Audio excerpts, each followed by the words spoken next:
होता है, मतलब कोई फ्रूट होता है वो कट करने के बाद कैसे ब्राउन होता है, या फिर कैसे ऑयल या फिर फैट अगर बहुत दिन के लिए हम लोग ने रखा, बहुत दिन के लिए, और उसको अच्छे से नहीं रखा, तो वो कैसे वो रैनसिड भी होता है, वो हम लोगों ने देखा था, ठीक है?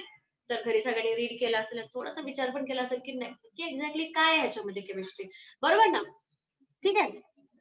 तो क्यों होता था वो रैंसिड? Due to oxidation. वो क्या कर रहा था कि उसकी किसके साथ रिएक्शन हो रही थी? हवा के साथ रिएक्शन, मतलब ऑक्सीजन के साथ जब उसकी रिएक्शन होती है, तो उसमें एसिड का प्रोडक्शन ज्यादा होता है, ठीक है?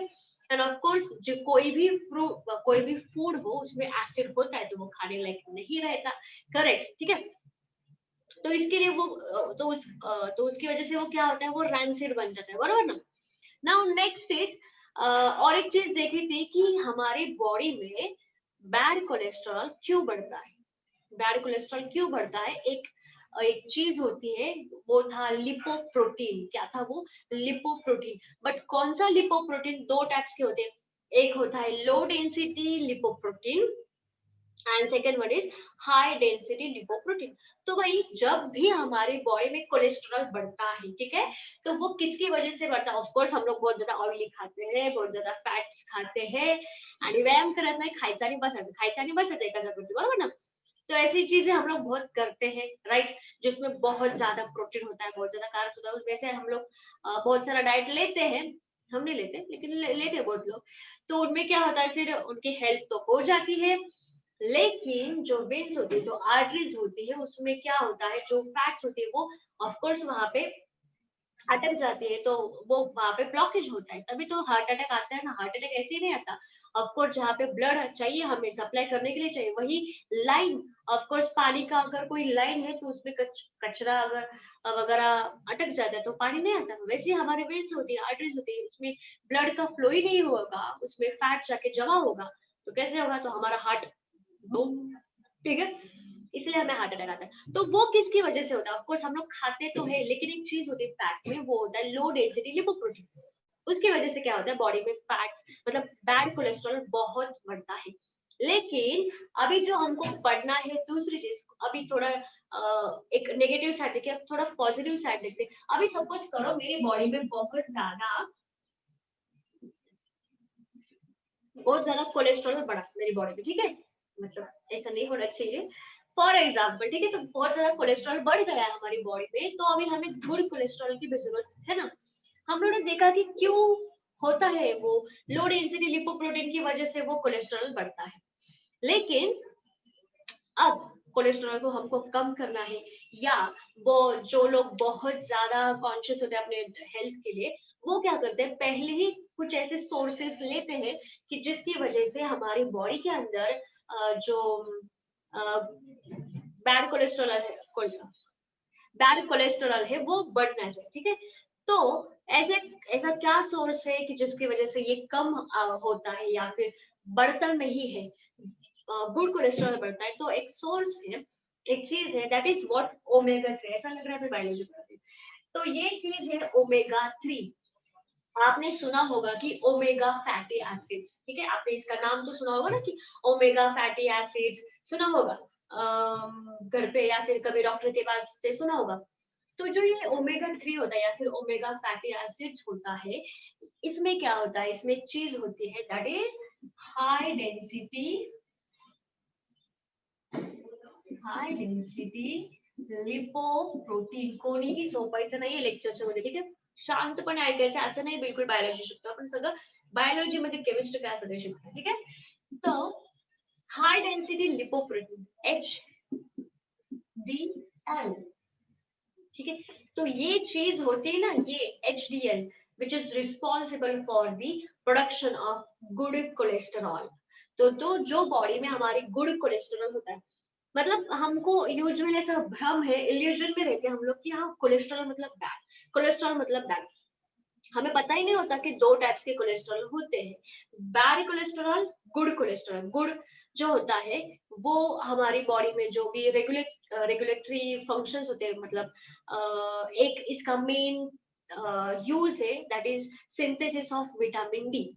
कल जैसे बोला था, एक ही विटामिन हमारी बॉडी सिंथेसाइज करती है उसका, वो होता है विटामिन डी। तो ये भाई करता है विटामिन डी का सिंथेसिस, ठीक है। और बैड कोलेस्ट्रॉल हमें हार्ट अटैक करवाता है, ठीक है। तो ये ओमेगा 3 में एक चीज होती है, दैट इज व्हाट HDL, मतलब हाई डेंसिटी लिपोप्रोटीन, वो इंक्रीज करता है गुड कोलेस्ट्रॉल को, ठीक है। गुड कोलेस्ट्रॉल को ये क्या करेगा, इंक्रीज करेगा। नाउ ये क्या होता है फिर, ये ओमेगा 3 फैटी एसिड्स क्या होता है, क्योंकि इसके भी दो टाइप्स है, एक है ओमेगा 6, दूसरा है ओमेगा 3। अब जो ये ओमेगा 6 है ये हानिकारक है, और जो ओमेगा 3 फैटी एसिड्स है ये यूजफुल है। तो ओमेगा 6 नहीं देखना, हमें ओमेगा 3 देखना है। तो एक एग्जांपल है, शायद इसका इंग्रेडिएंट आपने कुछ पढ़ा होगा या फिर सुना होगा, linolenic acid, linoleic acid, linolenic acid और लिनोलिक एसिड, हे प्रोनाउन्सिएशन खूपच अवघड आहे, जे लोक डॉक्टर बनणार त्यांना आहे बरं का. तो लिनोलिनिक एसिड, ठीक है, मतलब क्या, ऑफ कोर्स ये एसिड है तो इसमें एक एसिडिक फंक्शनल ग्रुप होगा। अब क्या देखना है बच्चों, हमें ओमेगा 3 फैटी एसिड क्या होता है ये देखना है, मतलब उसका chemical name and chemical formula देखना है हमें, ठीक है ना. तर असं व्हायचं की हे काय चाललंय, गुड कोलेस्ट्रॉल पासून हे वेगळं. लिनोलेनिक एसिड में क्या होता है, इसका नेम होता है IUPAC name 9, 12, 15 octadecatrienoic acid. Linolenic acid का या फिर लिनोलिक एसिड का आयुपैक नेम होता है या फिर केमिकल नेम होता है 9, 12, 15. 9, 12, 15 octa Deka. Octa means what बच्चा लोग, 8. Deka means what, 10. मतलब क्या, 18 को हम लोग क्या बोलेंगे, 18 को ऑक्टा डेका. जैसे कि सिंपल हम लोग हेक्सेन को, मतलब 6 मेंबर होते तो हम लोग क्या बोलते हैं, हेक्सेन, करेक्ट. 7 है तो हेप्टेन, 10 है तो डेकेन. लेकिन अभी 10 से अबव आ रहे हैं, मतलब 12, 13, 14, 15, 16, हम लोग 18 तक गए, ठीक है. तो हम लोग वहां पे क्या बोलेंगे इसको, ऑक्टा डेका. तो ये ऑक्टा डेका ट्राई इनोइक, ट्राई, और ये ध्यान से इसको पढ़िए या फिर ध्यान से सुनिए, हैंडराइटिंग आपको पढ़ने का और ये तो वेल एंड गुड, लेकिन सुनो अच्छे से. ट्राई इनोइक एसिड, इनोइक एसिड मतलब क्या बच्चों लोग, यहाँ पे इन मतलब क्या, हमारा अल्किन का फंक्शनल ग्रुप आता है. कौन सा फंक्शनल ग्रुप, अल्किन का, ठीक है. So this is what enoic acid, ठीक है. तो उसका स्ट्रक्चर देखो कैसे, मतलब क्या वहां पे बच्चों लोग 9, 12 एंड 15 नंबर का जो कार्बन है वहां पे आपका डबल बॉन्ड आएगा. That's it. देखो ये स्ट्रक्चर कैसा आता है इसका, लिनोलेनिक एसिड का, या फिर हम लोग उसको ओमेगा 3 फैटी एसिड भी बोल सकते हैं. तो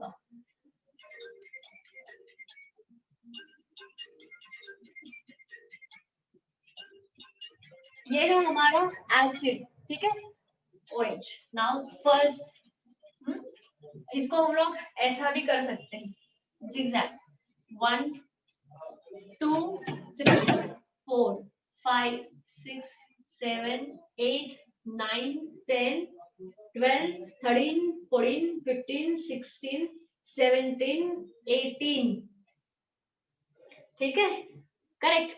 नाउ अभी फिर से कैलकुलेट करेंगे, 1, 2, 3, 4, 5, 6, सॉरी 6,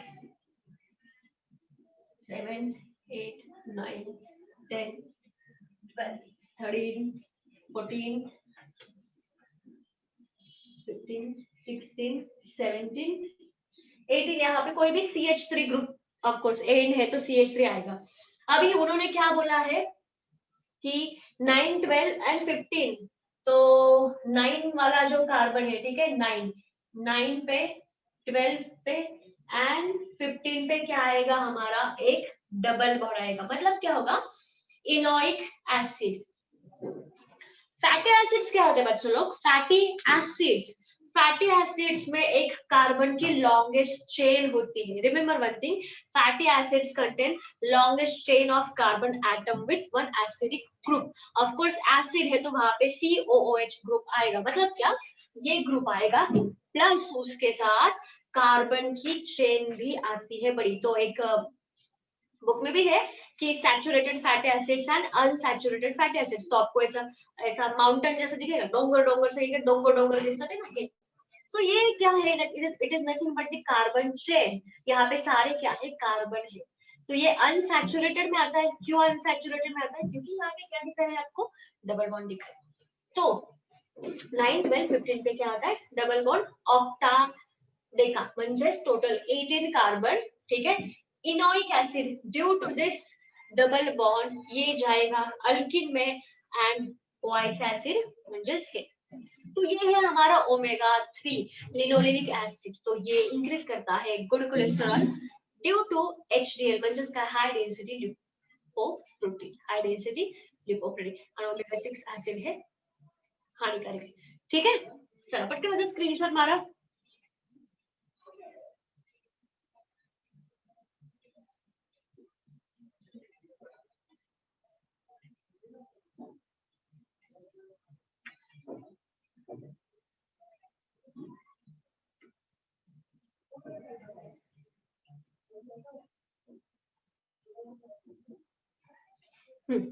अभी नेक्स्ट चीज, ठीक है। अभी सपोज करो फॉर एग्जांपल आपको कोई फूड प्रोडक्ट है, कोई भी फूड आइटम है, उसको बहुत दिन के लिए आपको रखना है। ऐसी हम लोग अभी यूजुअली मॉल में जाते हैं या फिर किधर भी गए तो हमें बहुत सारे ऐसे फूड मटेरियल मिलते हैं जो कि 5-6 महीने या फिर कोई कोई फूड मटेरियल 1 साल तक चलता है। तो वो कैसे चलता है, क्यों खराब नहीं होता, जो पैक्ड फूड होते हैं, ठीक है। तो उसके लिए हमें एक चीज लगती है, दैट इज व्हाट, एंटीऑक्सीडेंट। मतलब ये फूड केमिस्ट्री देख रहे हैं हम लोग कि अभी तक हम लोगों ने देखा कि फूड के लिए क्या क्या इम्पैक्ट पड़ता है केमिकल का या फिर उसके ऊपर रिएक्शन का। Now next is food chemistry में ऐसी कौन सी चीज हम लोग यूज करते हैं जो हमारा शेल्फ लाइफ इंक्रीज करता है। मतलब जो भी फूड प्रोडक्ट है, फूड आइटम है, वो खराब नहीं होता इमीडिएटली। वो 2-3 महीने, 4-5 महीने, 5-6 महीने, मतलब वो बहुत दिन के लिए चलता है, ठीक है। उसके ऊपर एक्सपायरी डेट होती है। तो वो चीज होती है एंटीऑक्सीडेंट, ठीक आहे। अँटीऑक्सिडंट ना, अँटीऑक्सिडंट म्हणजेच काय, नावामध्येच सगळं काय सामावलेलं आहे, याच्यामध्ये जास्त डोकं बिलकुल लावायचं नाही। Antioxidant of course, anti means oppose, ठीक है, अपोज करता है या फिर स्टॉप करता है। एंड ऑफ कोर्स ऑक्सीडेंट मतलब क्या बच्चे लोग, ऑक्सीडेशन मतलब क्या, यहाँ पे क्या होगा, ऑक्सीडेशन क्या होगा, स्टॉप होगा, कट, ठीक है। मतलब क्या, ऐसी चीज, ऐसा केमिकल अगर हम लोग फूड में ऐड करते, चाहे आपका वो लेस हो, बिंगो हो, अभी क्या बहुत सारी ऐसी चीजें होती है, या फिर आप जो भी कॉस्मेटिक्स यूज करते हो उसमें भी प्रिजर्वेटिव्स होते हैं, एंटीऑक्सीडेंट होते हैं, इसलिए तो, या फिर एलोवेरा जेल, मतलब बहुत सारे जेल होते हैं, जाम, जेली, पिकल्स, बरोबर ना, पानी से, ठीक है। तो वो इतने दिन के लिए क्यों रहते हैं, एंटीऑक्सीडेंट ऐड करते हैं। मतलब क्या, वहां पे वो चीज क्या करते हैं, जो भी हमारा फूड है, ठीक है, उसका ऑक्सीडेशन स्टॉप करते हैं। ऑफ कोर्स क्या होगा, अगर हम लोग ये चीज नहीं ऐड करेंगे एंटीऑक्सीडेंट, तो कोई भी मैंने चीज, सपोज हम लोग ने कोई तो मैंगो जाम को प्रिपेयर किया, ठीक है, किसान मैंगो जाम, ठीक है, तो उसमें हम लोगों ने ये एंटीऑक्सीडेंट नहीं ऐड किया, कोई भी जाम लो, ठीक है, तो उसमें हम लोगों ने ये एंटीऑक्सीडेंट नहीं ऐड किया, तो कुछ दिनों के बाद जो आपका ये प्रोडक्ट है, सपोज उसका अगर एंटीऑक्सीडेंट ऐड करने के बाद वो 1 साल तक रह सकता है, ठीक है, लेकिन हम लोगों ने ऐड नहीं किया, तो वो इमीडिएटली वो जो फूड होगा, जो भी प्रोडक्ट होगा, उसका क्या होगा, ऑक्सीजन के साथ जैसे कांटेक्ट आता है, एयर के साथ जैसे कांटेक्ट आता है, तो इमीडिएटली वहां पे क्या होगा, ऑक्सीडेशन होना स्टार्ट होगा। एंड ऑफ कोर्स कल हम लोगों ने देखा कि फूड का जब ऑक्सीजन के साथ कांटेक्ट आता है, एयर के साथ कांटेक्ट आता है, तो वहां पे ऑक्सीडेशन होता है, और वहां पे उस फूड आइटम पे ऑक्सीडेशन होना स्टार्ट होता है, और वहां पे एसिड का प्रिपरेशन होता है, और इमीडिएटली एसिड का प्रिपरेशन हो गया, ऑक्सीडेशन होना स्टार्ट हो गया, जो भी हमारा फूड है, जो भी हमारा प्रोडक्ट है, वो क्या होता है, खराब होता है, ठीक है। इमीडिएटली तो खराब हो जातो ड्यू टू ऑक्सीडेशन, बहुत ज्यादा वहां पे एसिड का सिक्रेशन होता है, मतलब प्रोडक्शन होना स्टार्ट होता है। लेकिन हम लोग ने अभी क्या किया है, उस जैम में या फिर जो भी कुछ फूड आइटम है उसमें हम लोग ने क्या किया है, एंटीऑक्सीडेंट को ऐड किया है। तो इमीडिएटली जो है एंटीऑक्सीडेंट क्या करेगा, जो एंटीऑक्सीडेंट का जो केमिकल होता है या फिर जो कुछ कंपोनेंट्स होता है वो क्या करेगा, जो फ्री रेडिकल्स होते हैं, ठीक है, एयर में वो फ्री रेडिकल के साथ फाइट करेगा और वहां पे ऑक्सीडेशन स्टॉप करेगा, मतलब वहां पे ऑक्सीडेशन होने नहीं देगा। वो जो फ्री रेडिकल की वजह से वहां पे ऑक्सीडेशन होता है उसको ही वो, मतलब उस रिएक्शन को इमीडिएटली वो क्या करेगा, स्टॉप करेगा और हमारी शेल्फ लाइफ बहुत बढ़ेगी। मतलब प्रोडक्ट छह महीने के लिए उसकी वैलिडिटी थी, लेकिन अब 1 साल के लिए हम लोग उसको यूज कर सकते हैं, ठीक है, ड्यू टू एंटीऑक्सीडेंट। मतलब क्या, इट स्टॉप्स और रिटार्ड द ऑक्सीडेशन प्रोसेस, ठीक है, simple, it stops oxidation, that's it, and it increases shelf life of the food product. Now ये मुझे पता चला, ठीक है, कंसेप्ट है कि एंटीऑक्सीडेंट। अब ये कौन कौन सी चीजें हैं भाई, तो एक बहुत इंपॉर्टेंट चीज है, that is called vitamin E, ठीक है। तो बहुत सारी चीजों में हम लोग इसको ऐड करते हैं, बहुत सारे फूड्स हो, कॉस्मेटिक्स हो, उसमें हम लोग इसको ऐड करते हैं विटामिन ई, और इसका दूसरा नाम है टोकोफेनॉल। इसका स्ट्रक्चर बहुत बड़ा है, ये पूछते नहीं, सिर्फ आपको ये ध्यान में रखना है कि भाई हम लोग विटामिन ई को ही क्या बोल सकते हैं, टोकोफेरॉल, ठीक है। हम लोग को पता है कि vitamin E, sorry, vitamin A B C D पता है, लेकिन विटामिन ई, आप लोग ने विटामिन ई का कैप्सूल भी देखा होगा या फिर सुना होगा, कॉस्मेटिक्स में उसका यूज करते हैं, ठीक है। तो ये टोकोफेरॉल जो है, अगर हम लोग उसमें ऐड किया तो ये स्टॉप करेगा ऑक्सीडेशन। दूसरी चीज है बहुत इंपॉर्टेंट, जो प्रिजर्वेटिव्स में आती है, ठीक है, preservatives, food preservatives, that is BHT। अब इसका फुल फॉर्म या फिर इसका यूज या फिर कभी कभी इसका स्ट्रक्चर भी पूछते हैं एग्जाम के लिए, which is very very important. So ये प्रिजर्वेटिव में आएगा, ये ध्यान से आपको पढ़ना है, सुनना है, ठीक है। BHT म्हणजेच काय, इसका जो फुल फॉर्म है ये कुछ इस तरह से होगा, butylated hydroxy, B stands for butylated, H stands for hydroxy आणि T म्हणजेच टोलिन। काय होणार, ब्यूटिलेटेड हाइड्रोक्सी टोलिन म्हणजेच BHT। अब ये क्या होता है देखो, अब जो BHT है, ठीक है, BHT ये कुछ इस तरह से होता है, इसका स्ट्रक्चर भी यहाँ पे निकाल दिया क्योंकि इसका स्ट्रक्चर बहुत बार एग्जाम के लिए पूछा है आणि 4-4 मार्कला पण असे क्वेश्चन येतात, म्हणजे कॉम्पिटिटिव्ह एक्झाम, जेईई नीट सी तिकडे पण येतात। तर इधर दिख रहा है, इधर निकालती हूँ मैं। ब्यूटिलेटेड मतलब यहाँ पे हमें टर्शियरी ब्यूटाइल का ग्रुप चाहिए, ठीक है। टर्शियरी ब्यूटाइल ग्रुप का स्ट्रक्चर क्या होता है, याद आ रहा है क्या,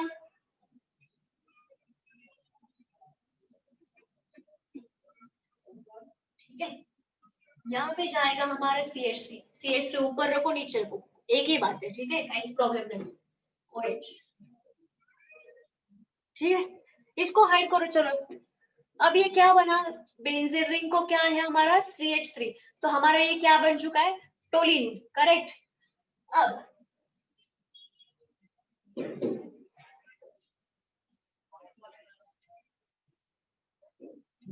एग्जाम में ना कभी कभी सिर्फ डैश लाइन फॉर्मूला भी देते हैं, मतलब ये ऐसा ट्रायंगल जैसा, ठीक है, ट्रायंगल नहीं तो क्या है, मतलब है कुछ तो है, बाण बाण, तो ट्रायंगल जैसा देखते तो वहां पे हमें हमारे दिमाग की बत्ती खुल जानी चाहिए कि यहाँ पे क्या होगा, CH3 CH3 CH3, क्योंकि एग्जाम में उनको अगर डिफिकल्टी कर मतलब गुगली ही डालनी है तो वो किसी भी तरह से डाल सकते हैं, हमें आदत होती है यहाँ पे हमेशा CH3 लिखने की, ठीक है, लेकिन कभी ऐसा दिया, ठीक है, तो भाई ये क्या है, ये तो हमने पढ़ा ही नहीं है, ये तो हमको याद ही नहीं आ रहा, ऐसा कुछ होता है। तो यहाँ पे क्या होता है, मैंने आपको बोला था इमीडिएटली कार्बन को निकालने का एंड वैलेंसी को मैनेज करने का, that's it. So this is what tertiary butyl group. तो ये है हमारा ब्यूटिलेटेड हाइड्रोक्सी टोलिन, ठीक है। 1 2 3 4 5 6, ठीक है। इसका नाम क्या आएगा? 1 2 3 4 6, तो 2,6 di butyl, sorry di tertiary butyl 1 hydroxy toluene. ऐसा भी आप लोग उसको बोल सकते हो, मतलब जैसे उसकी ग्रुप की पोजीशन है उसको आप कंसिडर करके आप उसका नेमिंग कर सकते हो कि भाई 2 एंड 6 पोजीशन पे आपके टर्शियरी ब्यूटाइल ग्रुप है और वो 2 है करके हम लोगों ने लिखा डाई, ठीक है। टर्शियरी, ये ट्राई नहीं, ये टर्श है यहाँ पे, tert butyl, tertiary butyl first position पे आपका हाइड्रोक्सी। अब हम लोग यहाँ पे 1 हाइड्रोक्सी भी लिख सकते हैं, लेकिन हमारा आयुपैक नेम का जो आयुपैसी रूल क्या कहता है कि अल्फाबेटिकल ऑर्डर को आपको फॉलो करना पड़ता है, इसलिए हम लोगों ने क्या लिखा 1 हाइड्रोक्सी टोलिन म्हणजे काय ब्यूटिलेटेड हाइड्रोक्सी टोलिन। तो ये जो है ये भाई प्रिजर्वेटिव है, ये बहुत सारी चीजों में हम लोग यूज करते हैं, फूड हो कॉस्मेटिक्स हो, बहुत सारी चीजों में यूज करते हैं। तो वहां पे ऑक्सीडेशन स्टॉप होता है और हमारा शेल्फ लाइफ बहुत इंक्रीज होता है, बहुत ज्यादा दिन तक फूड हमारा रहता है। दूसरा भी एक है BHA म्हणजे ब्यूटिलेटेड हाइड्रोक्सी एनिसोल, ठीक है। ये हमें नहीं दिया लेकिन था, एक सिलेबस में था। BHA म्हणजे ब्यूटिलेटेड हाइड्रोक्सी एनिसोल, ठीक आहे। आणि हे पहिलं म्हणजे ब्यूटिलेटेड हाइड्रोक्सी टोलिन, ठीक है। एंड दूसरा कौन सा है हमारा? Vitamin E. तो ये एंटीऑक्सीडेंट स्टॉप करते हैं हमारे ऑक्सीडेशन को और हमारा फूड का लाइफ इंक्रीज करते हैं, ठीक है। समझते? चलो पटकन स्क्रीनशॉट मारो। OH दिख रहा है, OH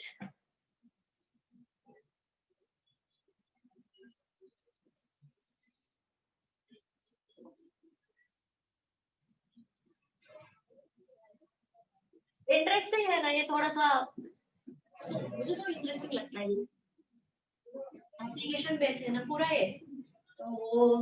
और ये चैप्टर में इजीली हमें 8 मार्क्स तो मिल ही सकते हैं अगर कॉम्पिटिटिव एग्जाम में अगर ये पार्ट आता है तो। नाउ नेक्स्ट, अभी फूड का हम लोग यहाँ पे थोड़ा रुकते हैं, मतलब फूड का ऑलमोस्ट हमारा खत्म हो चुका है, फूड केमिस्ट्री का। नाउ नेक्स्ट इज हमारा मेडिसिन और ड्रग केमिस्ट्री। मतलब क्या कि ड्रग केमिस्ट्री क्या होता है, ड्रग का काम क्या होता है? ड्रग म्हणजेच मेडिसिन, ठीक आहे। इथे लक्षात ठेवायचं आपल्या टेक्स्ट बुक मध्ये, ठीक है। हमारे टेक्स्ट बुक में ऐसा है, उसका नाम होता है and in medicinal chemistry medicine is nothing but the drug, ठीक है। वो अलग टाइप का रखिए। अभी एक ड्रग, उसका यूज क्या होता है, मतलब वो कैसे एक्ट करता है। पहले सपोज हम लोग डॉक्टर के पास गए, ठीक है, चलो मुझे सर्दी खांसी हुई है, ठीक है, या फिर कोई दूसरा डिजीज हुआ, हम लोग इमीडिएटली मेडिसिन नहीं लेते ना, हमारी मर्जी से लिया, कुछ लोग लेते हैं विच इज वेरी हानिकारक, ठीक है, ऐसा मत करिए। तो हम लोग क्या करते हैं, पहले डॉक्टर के पास जाते हैं। तो पहले डॉक्टर क्या करता है, हमें हमें चेक करता है, करेक्ट, चेक करता है कि हमें क्या क्या हुआ, सर्दी हुई खांसी हुई, मतलब वो टंग चेक करेगा, टेम्परेचर चेक करेगा, व्हाटएवर उसको, मतलब उनको जो थेरेपी है उसके अकॉर्डिंग वो चेक करेंगे, ठीक है। पहले चेक करेगा, ठीक है, मतलब क्या करेगा, डायग्नोस करेगा, डायग्नोसिस करेगा। डायग्नोसिस मतलब कि उस डिसीज को पहचानने की कोशिश करेगा कि एग्जैक्टली भाई को क्या हुआ है, ठीक है, ये सर्दी खांसी है या कुछ और है, ठीक है। तो डायग्नोसिस करेगा, देन उसको क्या करेगा, चलो उनको डॉक्टर को पता चला या फिर उन्होंने बोला कि एक्सरे निकालो, या फिर मतलब दूसरा डिसीज है तो अभी आप कोई बोलेगा कि सर्दी खांसी के लिए एक्सरे क्यों, दूसरा डिसीज है तो कोई स्कैन करने के लिए बोलेगा, एक्सरे निकालने के लिए बोलेगा, तो उसके अकॉर्डिंग फिर उनको समझेगा कि हाँ भाई को ये कुछ इस तरह से हुआ है, तो वो क्या करेंगे, फिर उसके ऊपर हमें मेडिसिन लिख के देंगे। मतलब वहां पे वो क्या करेंगे, हमें ट्रीटमेंट देंगे। चलो सपोज हम लोग डॉक्टर के पास गए, तो उन्होंने पहले क्या किया, डी किया, मतलब डायग्नोसिस किया हमें, करेक्ट, डायग्नोसिस किया कि मैडम को ये है, ये हुआ है, ठीक है, ये हो। फिर उसके बाद उन्होंने क्या किया, हमें कुछ मेडिसिन लिख के दी, असंच करतात ना डॉक्टर, कि कोणाचे डॉक्टर वेगळं काय करतात। तो ट्रीटमेंट, उन्होंने हमें मेडिसिन लिख के दिया, डायग्नोसिस किया ट्रीटमेंट किया, और फिर उसके बाद क्या किया, मतलब क्या होता है, प्रिवेंशन। प्रिवेंशन, या फिर इसमें एक स्टेप कंक्लूड हम लोग सॉरी इंक्लूड कर सकते हैं, थेरापेटिक थेरेपी। ठीक है, तो डॉक्टर ने क्या किया, पहले चेक किया, मतलब डायग्नोसिस किया कि हाँ ये डिसीज हुआ है। डिसीज के बाद फिर उन्हें पता चला चलो इसके ऊपर ये मेडिसिन चाहिए, तो उन्होंने ये मेडिसिन हमें लिख के दी। और फिर क्या हुआ, मतलब ट्रीटमेंट चालू की, चलो अब इस डिसीज के लिए ये ट्रीटमेंट है कि ये इंजेक्शन लेना पड़ेगा, ये मेडिसिन लेनी पड़ेगी, ट्रीटमेंट किया, और फिर उसके बाद प्रिवेंट किया, वो अपने आप प्रिवेंट हो जाता, मतलब प्रिवेंशन, मतलब वहां पे वो डिसीज हमारा क्योर होता है। तो ये सब हमारा एक आइडियल ड्रग करता है। तो आइडियल ड्रग क्या होता है, आइडियल ड्रग मतलब 4 कंपोनेंट अगर हम लोग देखेंगे कि बहुत सारे कंपोनेंट, तो 4 कंपोनेंट क्या होते हैं, डॉक्टर का एक सिंबल होता है ना, प्लस साइन, है ना, गड्डी के पीछे होता है ना रेड कलर का, diagnosis, prevention, treatment and therapy.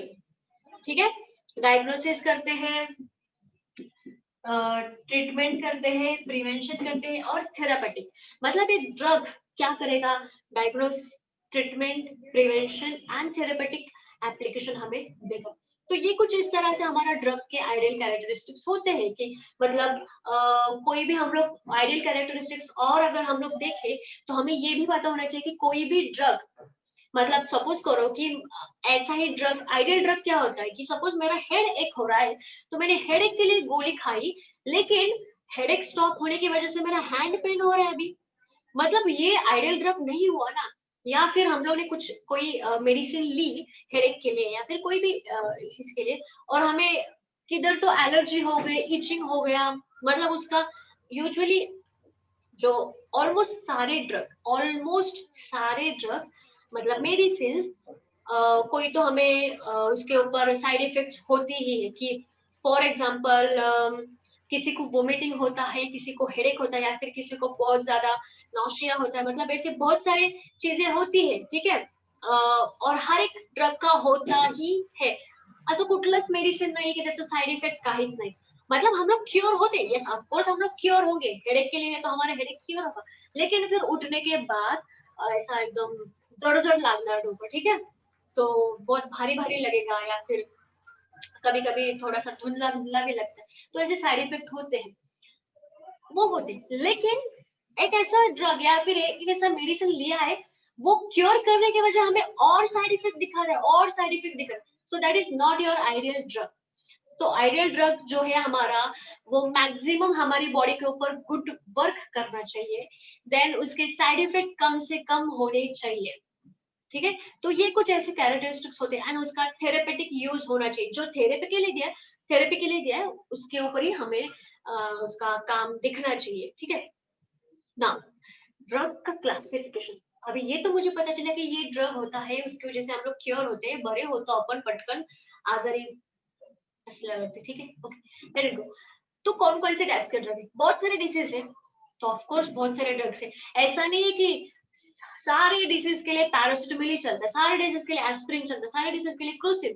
कुछ भी हुआ, घर वाले कभी कभी क्या होता है, एक आदत सोच, कुछ भी हुआ चलो घर पे है ना, क्रोसिन लिया, ऐसा नहीं होता। कभी कभी हमारा हेडेक होता है, तो जरूरी नहीं कि वो हेडेक टेंशन की वजह से हो, वो कभी कभी एसिडिटी की वजह से होता है, तो लोगों को यूजुअली आदत होती है कुछ भी हुआ क्रोसिन लो, कुछ भी हुआ क्रोसिन लो, ऐसा नहीं होता। तो ड्रग का अलग से क्लासिफिकेशन होता है, तो वो क्या होता है वो देखते हैं हम लोग।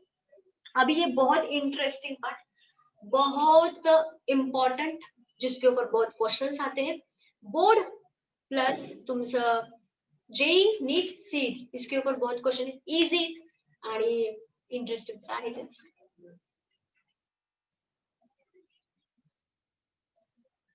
चलो अब कौन कौन से टाइप के ड्रग होते हैं, ठीक है, एक एक करके देखते हैं।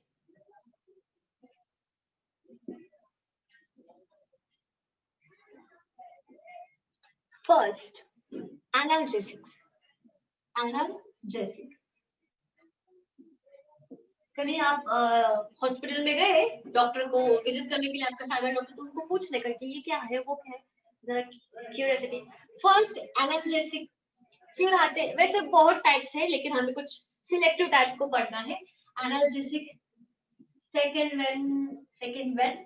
वन एंटीहिस्टामाइन, ठीक है। देन नेक्स्ट आता खूप लोकांना जास्त सर्दी वगैरे होती, इन्फेक्शन होता है तो हम लोग एंटीबायोटिक्स लेते हैं, बरोबर ना। एंटीबायोटिक्स मेडिसिन लेते तो हमारा सर्दी खांसी इमीडिएटली बंद हो जाता है, तो एंटी मायक्रोबायल म्हणजे तुमच्या अँटीबायोटिक्स मध्ये ना। नेक्स्ट एंटीसेप्टिक, ठीक है, एंटीसेप्टिक, ये analgesics, antihistamine, antimicrobial, antiseptic, then antipyretic. एक एक मीनिंग भी सांगणार है कि एग्जैक्टली हमको वो डिटेल में देखना है कि भाई इसका मीनिंग क्या है, वो क्यों यूज होता है, आई मीन किसके लिए यूज होता है, एग्जांपल्स भी देखते हैं। Then next one is anti fertility, ठीक है, एंटी फर्टिलिटी। देन देखो अभी नाउ एनाल्जेसिक्स क्या होता है, एक एक सिर्फ उसका मीनिंग देखेंगे और डिटेल में हम लोग पीपीटी के ऊपर देखेंगे, ठीक है। देखो एनाल्जेसिक्स मतलब क्या, सपोज आपका हेडेक हो रहा है, आपकी बॉडी पेन कर रही है, हाथ पैर में हाथ तो पेन कर रहा है, आपका पैर पेन कर रहा है, मतलब बॉडी पेन कर रही, इन शॉर्ट बॉडी पेन कर रही, मतलब क्या हम लोग क्या यूज करते हैं वहां पे, पेन किलर्स यूज करते हैं, करेक्ट, ठीक है। तो जो पेन किलर्स होते हैं वो किस कैटेगरी में आते हैं, एनाल्जेसिक्स में। म्हणजे तुमचं डोकं दुखायचं थांबतं, तुमचं बॉडी एक थांबतं, ठीक है। तो जो ये पेन किलर्स होते हैं, पेन किलर्स, ये किस क्लास में आएंगे, एनाल्जेसिक्स। मतलब इनका काम होता है भाई किसका, एनाल्जेसिक का, to relieve pain, to relieve pain, ये काम होता है हमारे एनाल्जेसिक का, म्हणजे दुखणं लगेच थांबवणं। अब ये क्लासिफाई होता है दो कैटेगरीज में, बहुत इंपॉर्टेंट कैटेगरीज है इसकी। एक कैटेगरी है इसकी narcotic drug and another one is non narcotic, it's narcotic। अभी आप लोग ने टीवी पे घर पे आप लोग न्यूज पढ़ते हो, घर पे न्यूज पढ़ते हो, टीवी पे न्यूज देखते हो, करेक्ट, ठीक है। तो टीवी पे देखा होगा या फिर न्यूज में पढ़ा होगा, एनबीआई, बहुत नाम बहुत बहुत सुना होगा, ठीक है, नेशनल ब्यूरो ऑफ नार्कोसिस वगैरह। तो जो नार्कोटिक टेस्ट करता है, अभी बहुत सारे ऐसे हो रहे हैं, बहुत कुछ कुछ हो रहे हैं, जो आप टीवी पे देख रहे हो न्यूज, तो उसमें आपके सुनने में या फिर दिखने में आ रहा है कि ऐसी कुछ चीजें होती है नार्कोटिक वाले, नार्कोसिस वाले, मतलब जो ड्रग्स होते हैं, हानिकारक ड्रग्स, ठीक है, जो अभी आप लोग ने टीवी पे देख रहे। तो वो क्या होता है, ये हमारा जो एनालिसिस है उसकी कैटेगरी में आते हैं। तो एक होता है नार्कोटिक, दूसरा होता है नॉन नार्कोटिक। जो नार्कोटिक ड्रग होते हैं, मतलब उसमें कौन कौन आएगा, हेरोइन आएगा, कोकेन आएगा, ठीक है, जो भी जस्ट फॉर एग्जाम्पल अम्लीय पदार्थ, ठीक है। अभी टीवी पे आपने सुना होगा या फिर देखा होगा, जो आप लोग देख रहे हैं वो एक्चुअली वो स्टडी में क्या है कि आपको वो पता होना चाहिए एग्जैक्टली यहाँ पे होता है कि, तो वो जो होते हैं वो नार्कोटिक होते हैं, मतलब क्या, वो डायरेक्टली क्या करते हैं, it directly affects on central nervous system. मतलब वो जो ड्रग्स होते हैं, हेरोइन हो, कोकेन हो, बहुत सारे ऐसे ड्रग्स है, ठीक है, कोडाइन हो, मॉर्फिन हो, और आपने टीवी में तो सुना होगा। तो वो जो ड्रग्स होते हैं वो क्या करते हैं, it directly attack on central nervous system, जो डायरेक्टली अपना ब्रेन वरती ते अटॅक करतं। इमिडिएटली वो क्या करता है, जैसे ही उसका कंजम्पशन होता है, इमिडिएटली वो यहाँ पे जाएगा और वो वहां पे एक्ट करेगा, अटैक करेगा, मतलब वहां पे काम करना स्टार्ट करेगा। आणि उसके साइड इफेक्ट्स तो पता है, डायरेक्टली भगीरथ होऊन जातात माणसं, ठीक है। तो वो बहुत डेंजरस होता है, इसलिए बोलते हैं हम लोग उसको नार्कोटिक, नार्कोसिस, मतलब हमें वो कॉज, मतलब वो हमें क्या बोल सकते हैं हम लोग उसको, हमें हमारी बॉडी के लिए वो बिल्कुल भी अच्छा नहीं होता। अब इसमें एक पॉइंट है कि कुछ नार्कोटिक जो होते हैं, नार्कोटिक ड्रग, वो छोड़ के हेरोइन, मॉर्फिन, कोडाइन वगैरह छोड़ के, तो कुछ ऐसे ड्रग्स होते हैं जो हमारी जब सर्जरी होती है, कोई भी सर्जरी या फिर कोई भी बर्निंग होता है, कोई भी ऑपरेशन होता है, या फिर फ्रैक्चर होता है, किसी का हैंड फ्रैक्चर हो गया, किसी का लेग फ्रैक्चर हो गया, तो उसका पेन बहुत होता है, बहुत बहुत, ठीक है। तो उस पेन रिलीफ के लिए कुछ ऐसे ड्रग्स यूज करते हैं, ठीक है, डॉक्टर यूज करते हैं वो, ठीक है, ऑफ कोर्स ये डॉक्टर यूज करते हैं वो, ऑफ कोर्स वो अच्छे होंगे, लेकिन वो भी थोड़ा बहुत नार्कोटिक ड्रग में ही आते हैं। क्यों आते हैं? क्योंकि जब वो ड्रग्स लिया है उसको अच्छे के लिए ही, जो फ्रैक्चर का पेन है उसको क्योर करने के लिए, या फिर बर्निंग का पेन नॉट पेन है उसको क्योर करने के लिए लिया, लेकिन कुछ दिनों के बाद उसकी थोड़ी आदत सी होने लगती है, मतलब क्या, एडिक्शन। तो नार्कोटिक ड्रग का एक मेन रीजन है बहुत बुरा, that is it causes addiction. Of course addiction होता है इस ड्रग का, तो बॉडी के ऊपर इम्पैक्ट तो आता है ये, लेकिन कुछ जो डॉक्टर यूज करते हैं वो कुछ दिनों के बाद वो खत्म हो जाते हैं, क्योंकि वो यूज करना ही पड़ता है, ठीक है, वो अलग होता है, ठीक है, उसको जंबल मत करो वहां पे, ठीक है। दूसरा होता है नॉन नार्कोटिक। अब इसमें क्या है, ऑफ कोर्स इनका काम ये होता है कि पेन रिलीव करो, ठीक है, आपको कोई भी तकलीफ हो, मतलब पेन, ठीक है, क्योंकि ये क्या करते हैं, ये जो ड्रग है ना एनाल्जेसिक, हमारे सेंट्रल नर्वस सिस्टम के ऊपर अटैक करते हैं। अब बहुत सारे ड्रग को सेंट्रल नर्वस सिस्टम के ऊपर अटैक करना पड़ता है, तभी तो हमें क्योर दे, लेकिन कुछ डेंजर होते हैं वो अटैक करते रहते, तो वो नार्कोटिक में आएंगे। लेकिन नॉन नार्कोटिक जो ड्रग्स है वो हमें एडिक्शन कॉज नहीं करते, दे डू नॉट कॉज एडिक्शन, मतलब उनका हमें एडिक्शन नहीं लगता। कभी देखा है किसी को पैरासिटामोल का एडिक्शन लगा है, क्रोसिन का एडिक्शन लगा है, एस्पिरिन का एडिक्शन लगा है, देखा है या फिर सुना है? नहीं।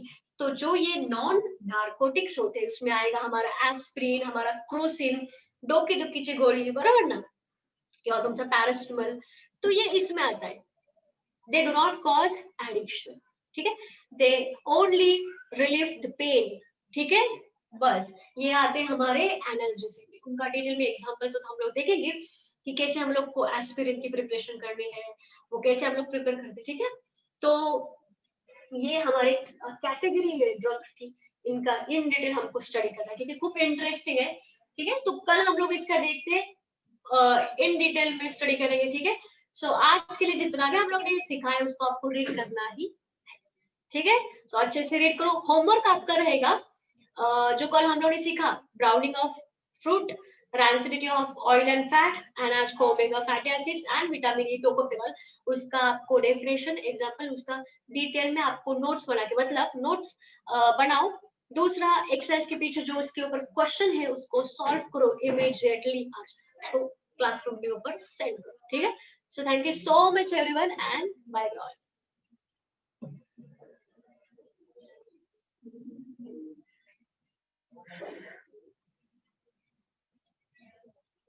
Yes, thank you and bye bye.